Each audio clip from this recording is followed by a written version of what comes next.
You know, for most of our lives, we operate in a world of numbers we can count on our fingers, measure with a ruler, and just place on a line. But what if I told you there's an entire hidden dimension of numbers we've been missing all along? Well, today, we're going to pull back the curtain and explore the beautifully strange world of complex numbers.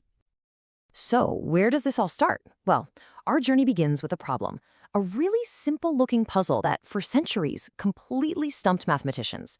It was like a brick wall that the numbers they knew just couldn't break through. All right, take a look at this equation. Seems pretty harmless, right?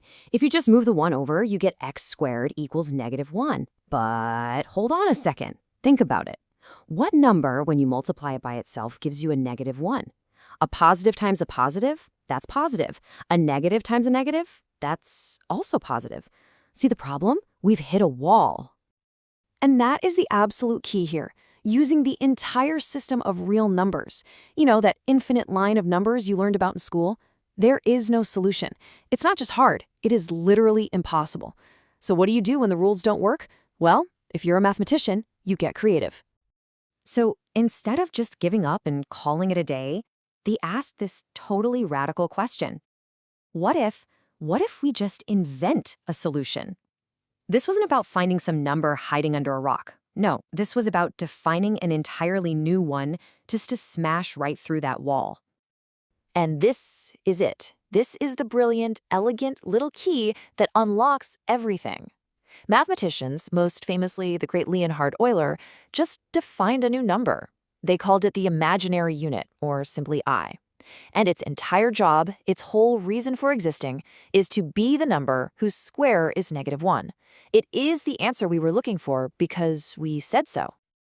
Okay, so let's go back to our impossible equation. With our new tool, I, the solution becomes, well, almost laughably easy.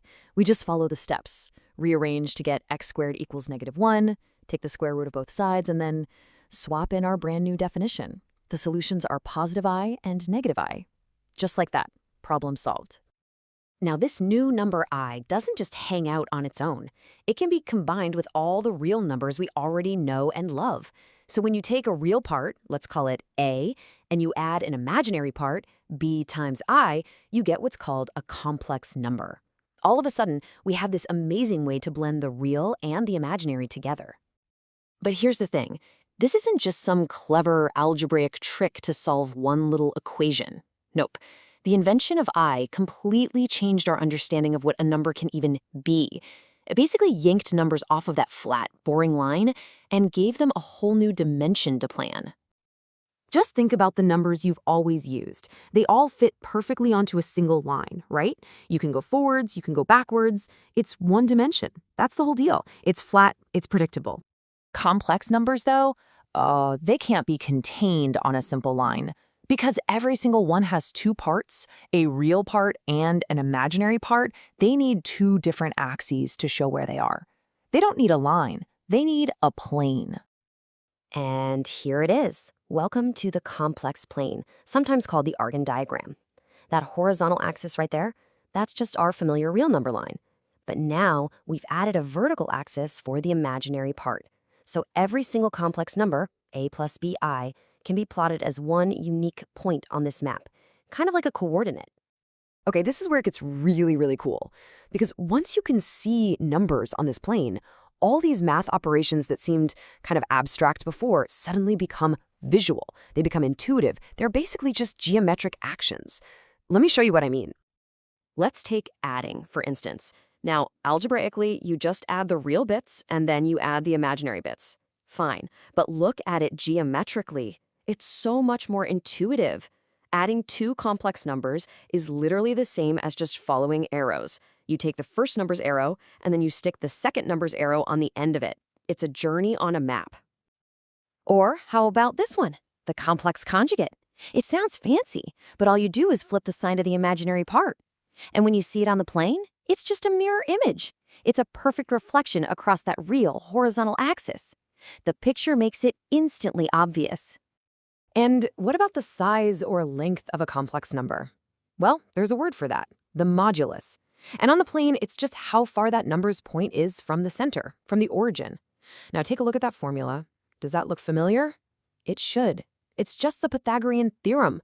A concept that might sound all complicated is really just something we learned back in geometry class.